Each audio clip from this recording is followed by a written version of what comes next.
Welcome to my channel. Hi, my name is Riya. If you are new to my channel, then I would be really happy if you take a moment and subscribe to my channel below. So, without wasting any time, let's start the video. This video is all about directing, which is chapter number 7 of BST class 12th. So, let's start the video. So, directing, अगर layman language में बोले directing का meaning क्या होता है, तो directing अगर आप किसी को डायरेक्ट कर रहे हो यानी कि you are guiding someone, right. तो इसका अगर हम कीवर्ड देखें तो इसका कीवर्ड होता है गाइडेंस। डायरेक्ट कर रहे हो आप लेमन लैंग्वेज में अगर आप लेमन लैंग्वेज में सोचोगे डायरेक्टिंग, तो इट मीन्स आप किसी को गाइड कर रहे हो, आप किसी को इंस्ट्रक्ट कर रहे हो, राइट। तो डायरेक्टिंग का कीवर्ड अगर हम देखें तो that keyword is guidance is a keyword, right. अब स्टार्ट करते हैं अपनी वीडियो में। तो हमने पहले कितने फंक्शन डिस्कस करे, हमने डायरेक्टिंग से पहले डिस्कस करे प्लानिंग, ऑर्गेनाइजिंग एंड स्टाफिंग। एक बार इनका ग्लैंस देख लेते हैं हम। तो प्लानिंग का मतलब क्या होता है? प्लानिंग एक्चुअली मीन्स ब्लूप्रिंट, ठीक है। प्लानिंग फॉर एग्जांपल अगर हमें बिजनेस सेटअप करना है तो हम क्या करेंगे, पहले हम प्लान करेंगे। जैसे फॉर एग्जांपल अगर हमने देखा होगा, अगर हमें हाउस कंस्ट्रक्ट करना है तो हम उसके लिए आर्किटेक्ट बुलाते हैं। तो आर्किटेक्ट क्या करते हैं, पहले प्लान करते हैं, यानी कि विद पेन एंड पेपर तो पूरा लिखते हैं किस जगह पे क्या चीज़ बनेगी, प्रॉपर एक अपना वो बनाते हैं, एक व्यू बनाते हैं कि उनका जो घर है वो कैसे दिखेगा। तो हाउस में ये होता है, एक वो ब्लूप्रिंट बना लेते हैं ताकि उनको आगे जाके प्रॉब्लम ना आए कि कौन सी चीज़ कहाँ पे रखनी है, ठीक है। तो ऐसी प्लानिंग होती है। अगर हमें बिज़नेस सेटअप करना है तो हम पहले प्रॉपर प्लानिंग कर लेते हैं, प्रॉपर एक ब्लूप्रिंट बना लेते हैं कि बिज़नेस में अगर हमें बिज़नेस सेटअप करना है तो उसकी लोकेशन कहाँ पर होगी और लेबर कितनी चाहिए होगी, हमें कितने रॉ मटेरियल्स की ज़रूरत होगी, कितने मशीनरी की ज़रूरत होगी। तो that is known as planning. अगर आपने देखा होगा कि स्कूल में जब हमारे पेपर्स हो जाते हैं तो जैसे हमें बोला जाता है ना कि ऐसे वन का आपको ब्लूप्रिंट मिलेगा। तो ब्लूप्रिंट का एक्चुअल मीनिंग क्या होता है कि हमें हर चैप्टर की वेटेज बता देते हैं कि इस चैप्टर की वेटेज ये है, तो आप उसी हिसाब से तैयारी करते हो, उसी हिसाब से आप टाइम टेबल बनाते हो, उसी हिसाब से आपका फॉर्मेट बनता है कि आप किस वे में पढ़ाई पढ़ोगे फॉर योर एग्ज़ाम्स। तो ऐसे ही बिजनेस ऑर्गेनाइजेशन में होता है। तो आई होप आपको ये प्लानिंग वाला पार्ट क्लियर होगा। तो सबसे पहले हम प्लानिंग करते हैं, उसके बाद हम करते हैं ऑर्गेनाइज। अब हमने सोच लिया कि हमें ये सारी चीज़ें चाहिए, ये मशीनरी चाहिए, इन लेबर्स की हमें नीड होगी, ठीक है, इस लोकेशन पर होगा। अब लोकेशन सेटअप हो गई।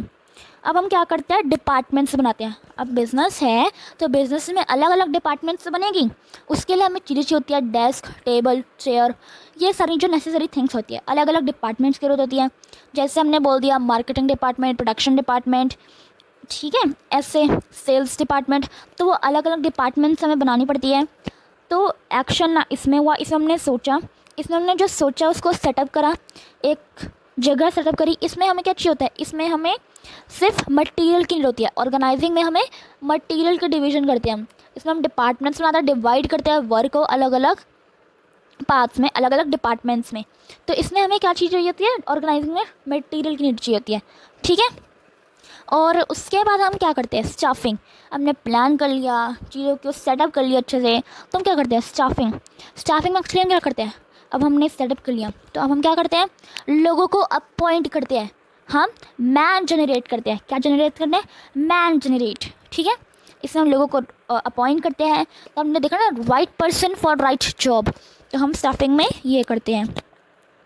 अब ना एक्शन इसमें हुआ, ना एक्शन इसमें हुआ, ना इसमें हुआ, तो ये तीनों तो हमारे हो गए। जो हमारा फोर्थ आता है डेट इज़ डायरेक्टिंग।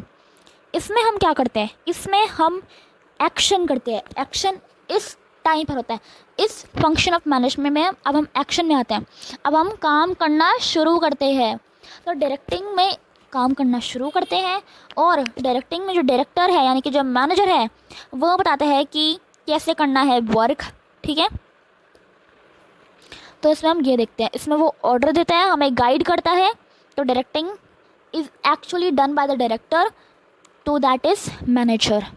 इसमें हमें डायरेक्टिंग में दो लोगों की ज़रूरत होती है। एक होता है मैन जो एक्शन करेगा, और किसके लिए एक्शन करेगा, यानी कि किस चीज़ से एक्शन करेगा। अकेले तो एक्शन कर नहीं सकता, उसको बिजनेस में मशीनरी मटेरियल की नीड होती है ना। तो उसमें मैन की भी ज़रूरत होती है, मटेरियल की भी ज़रूरत होती है। तो आपको आई होप आपको डायरेक्टिंग का एक्चुअल मीनिंग समझ आ गया होगा।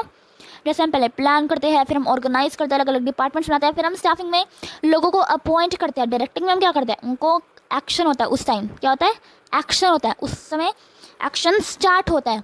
और काम कैसे करना होता है वो कौन बताता है, डायरेक्टर। तो जैसे आपने देखा होगा ना, जैसे मूवीज में बोलते हैं लाइट्स कैमरा एक्शन, तो लाइट्स और कैमरा तो हमारे हो गए प्लानिंग ऑर्गेनाइजिंग स्टाफिंग। अब जो एक्शन है दैट इज़ डायरेक्टिंग। तो आई होप आपको ये समझ आ जाएगा। अब हम स्टार्ट करते हैं एक्चुअल मीनिंग में। मीनिंग क्या होता है, डायरेक्टिंग जो है एक ऐसा प्रोसेस होता है जिसमें हम इंस्ट्रक्ट करते हैं, गाइड करते हैं, काउंसलिंग करते हैं, मोटिवेट करते हैं लोगों को, और उनको एक राह दिखाते हैं ताकि जो उनका गोल है वो अचीव हो जाए, जो उनका ऑब्जेक्टिव है वो अचीव हो जाए। इसमें आप बता सकते हैं कौन से ऑब्जेक्टिव की बात हो रही है। ना तो इसमें पर्सनल ऑब्जेक्टिव की बात हो रही है, ना इसमें सोशल ऑब्जेक्टिव की बात हो रही है। इसमें बात हो रही है बिजनेस के ऑब्जेक्टिव की, दैट इज़ ऑर्गेनाइजेशनल गोल के बारे में बात हो रही है जो हमें अचीव करना होता है। ठीक है। और मैं आपको बता देती हूँ, डायरेक्टिंग और मैनेजिंग में हम कंफ्यूज मत होना। मैनेजिंग क्या होता है, मैनेज कर रहे हो आप, मैनेजिंग समवन। ठीक है। तो मैनेजिंग जो होता है एक ब्रॉडर कंसेप्ट होता है, और जो डायरेक्टिंग होता है वो मैनेजिंग का एक पार्ट होता है, तो वो एक लिमिटेड कंसेप्ट होता है। ठीक है। तो इसमें अगर मैं आपको एक एग्जांपल दूँ कि फॉर एग्जांपल मैं ट्यूशन टीचर हूँ, मेरे पास कोई पूछने आया कि after 12th what can I do, so you will guide him, you will instruct him, you will council him कि आप ऐसे ऐसे ये सारे कोर्सेज कर सकते हो। अगर उसका मन है फॉर एग्जांपल सीए करने का, तो आप क्या बोलोगे, हाँ सीए आप कर सकते हो बट उसके लिए आपको बहुत ज़्यादा मेहनत करनी पड़ेगी। तो उस समय वो डीमोटिवेट हो जाएगा। तो हमें उसकी अच्छे से काउंसलिंग करनी पड़ेगी कि अगर किसी को अपने कोर्सेज से बता दें कि आप ये कर सकते हो, पर हम उस टाइम पे हम उसकी काउंसलिंग भी करेंगे। क्यों, ताकि हम जाने उसके अंदर का टैलेंट और हम उसको गाइड करें, इंस्ट्रक्ट करें कि हाँ ये आपके लिए बेस्ट है अकॉर्डिंग टू योर जो भी आपकी नीड है। ठीक है। और उसके बाद हम बोलते थोड़ा यस, अगर आपको सीए करनी है, अगर आप सीए का मन है, काउंसलिंग से आपको पता चलता है कि मुझे सीए करने का बहुत ज़्यादा मन है, तो वो थोड़ा डर जाता है थोड़ी, क्योंकि सीए थोड़ी सी डिफिकल्ट होती है। तो हम उसको क्या करेंगे, तो वी विल मोटिवेट हिम। ठीक है। और उनको उस राह पर लेके जाएंगे ताकि उनका ऑब्जेक्टिव अचीव हो जाए। इस केस में तो हम इंडिविजुअल की ऑब्जेक्टिव की बात करें, पर्सनल ऑब्जेक्टिव की बात कर रहे हैं, पर डायरेक्टिंग जो होता है वो एक बिजनेस ऑर्गेनाइजेशन में होता है। ठीक है। तो एग्जाम्पल, अगर हम एग्जाम्पल मैंने लिख रखा है, अगर मैंने बोला कि जैसे पेरेंट्स हैं, पेरेंट्स ने बोला स्टूडेंट को कि आपको अच्छे नंबर लाने हैं, तो उस समय वो क्या करेगा, अच्छा पेरेंट्स ने बोला है अच्छे नंबर लाने हैं, देखते हैं आ जाएंगे तो आ जाएंगे, नहीं तो नहीं आएंगे। पर उसके अच्छे नंबर नहीं आए, आपने उसको गाइडेंस तो दे दी कि हाँ आपको अच्छे से पढ़ना, पैसे से करोगे, बट अगर आप उसको मोटिवेशन, हमने आपको उस मोटिवेशन में आप लैक करो, you are lacking with motivation, आपने उसको मोटिवेट नहीं करा, तो आप मोटिवेट कैसे कर सकते हो। जैसे आपने बोल दिया अपने बच्चे को कि आप अगर आपके अच्छे नंबर आएंगे तो मैं आपको लैपटॉप लेके दूंगा, तो आपने एक शर्त रख दी, तो वो क्या करेगा, उसका एक मोटिवेशन बन जाएगा, उसका एक गोल बन जाएगा, हाँ मुझे अच्छी पढ़ाई करनी है, तो अगर अच्छी पढ़ाई करनी तभी मुझे लैपटॉप मिलेगा। तो इसकी वजह से उस बच्चे का क्या हो जाएगा, परफॉर्मेंस इंप्रूव हो जाएगा, वो अच्छे नंबर लाएगा। तो आपको ऐसे मोटिवेशन की भी बहुत ज़रूरत होती है डायरेक्टिंग में। तो अब ये मत सोचना कि मोटिवेशन की बिल्कुल भी नीड नहीं होती, motivation is most important in directing.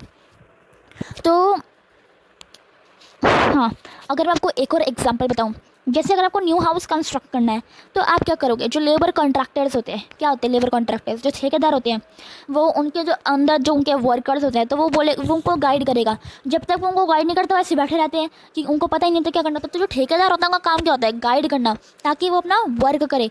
तो उन वर्कर्स को भी डायरेक्शन की नीड होती है, जो कि कौन करता है, उनकी लेबर कॉन्ट्रैक्टर्स, जो उनको गाइड करता है। तो आप देख लीजिए डायरेक्टिंग में, तो डायरेक्टिंग में हमने क्या पढ़ा, डायरेक्टिंग में हमने 5 चीज़ें पढ़ी, आपको लर्न करनी है। चलो स्टार्ट हो जाओ, instructing, guiding, counselling, motivating and leading people to achieve their objective.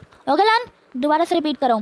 It is a process of instructing, guiding, counseling, motivating them and leading them in organization to achieve its objective. Which objective? Which objective? Organizational objective, right? So I hope आपको ये वाला side clear होगा। अब हम चलते हैं उस side पे। तो उस साइड में आप देख रहे होगे फीचर्स। अपना डायरेक्टिंग साइड हमने मीनिंग पढ़ा, जब हमने मीनिंग पढ़ा उसी से आपके फीचर्स बनकर आ जाते हैं, ठीक है, और फीचर से आपके इंपॉर्टेंस बनकर आ जाती है। तो मीनिंग तो आपको क्लियर है। तो सबसे पहले अपने अगर हम देखें, मैंने आपको क्या पढ़ाया था कि एक्शन होते हैं। मैंने आपको क्या पढ़ाया था कि डायरेक्टिंग में हमारा एक्शन स्टार्ट होता है, lights camera action. Lights camera हमारा क्या हो गया, प्लानिंग ऑर्गेनाइजिंग स्टाफिंग। एक्शन कब होता है, डायरेक्टिंग में, इसमें हमारा काम स्टार्ट होता है। It takes up the action, तो हम इट इनिशिएट्स एक्शन। तो ये तो आपको समझ आ गया। जो सेकंड पॉइंट है उसमें लिखा हुआ है takes place at every level of management. देखिए, अगर आप किसी को डायरेक्ट कर रहे हैं तो आपकी जो डायरेक्शन होगी वो हमेशा टॉप टू बॉटम फ्लो होगी। लाइक पहले टॉप लेवल ऑफ मैनेजमेंट, फिर मिडिल लेवल ऑफ मैनेजमेंट, फिर लोअर लेवल ऑफ मैनेजमेंट। जो टॉप लेवल ऑफ मैनेजमेंट है वो गाइड करेगा, इंस्ट्रक्ट करेगा, डायरेक्ट करेगा किसको, मिडिल लेवल ऑफ मैनेजमेंट को। जो मिडिल लेवल ऑफ मैनेजमेंट है वो किसको गाइड करेगा, वो किसको डायरेक्ट करेगा, लोअर लेवल ऑफ मैनेजमेंट को। और जो लोअर है वो किसको गाइड करेगा, वर्कर्स को, ठीक है। तो जो डायरेक्शन होती है वो हमेशा टॉप टू बॉटम फ्लो करती है, हमेशा टॉप टू बॉटम, ये आपको याद रखना है। वो कभी भी लोअर टू अपर लेवल नहीं जाती। लोअर टू अपर लेवल का जाते हैं, अगर वर्कर्स को कोई प्रॉब्लम है तो वो जाती है, उनके सजेशन जाते हैं।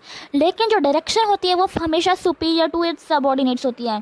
तो इसमें सुपीरियर कौन है, टॉप, और उसका सबऑर्डिनेट कौन है, मिडिल लेवल। और मिडिल लेवल की बात करें तो मिडिल लेवल एक सुपीरियर है और उसका सबऑर्डिनेट क्या है, लोअर लेवल। तो अगर हम लोअर लेवल की बात करें तो लोअर लेवल में सुपीरियर है लोअर लेवल, और जो उसका सबऑर्डिनेट है वो क्या है, वर्कर, ठीक है। अब हम पढ़ते हैं थर्ड पॉइंट की तरफ। क्या है कि डायरेक्टिंग क्या है, कॉन्टिन्यूअस प्रोसेस है, यानी कि ये रेगुलर बेसिस पे होता है। हमें रेगुलर बेसिस पे किसी को डायरेक्ट करना पड़ता है। जैसे अगर हमने बोला कि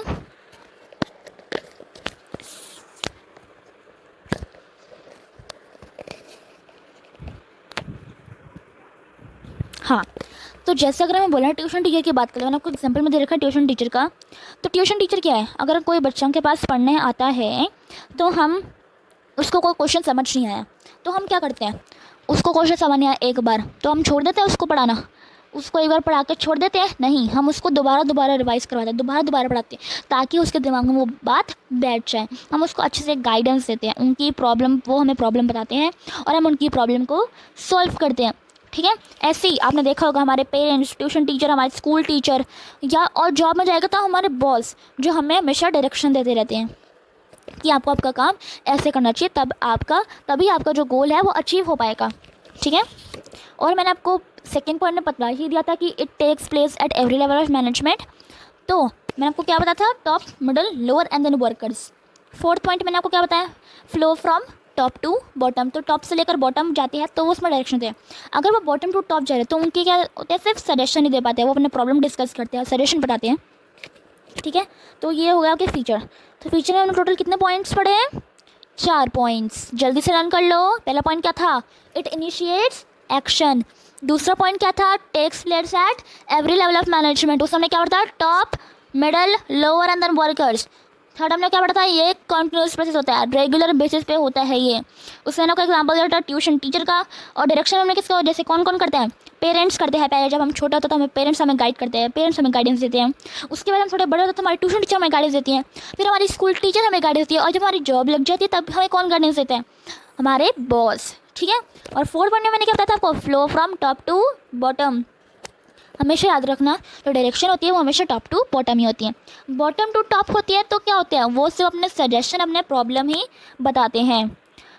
और ठीक है, तो ये आपके हो गए फीचर्स, और ये आपके हो गए मीनिंग,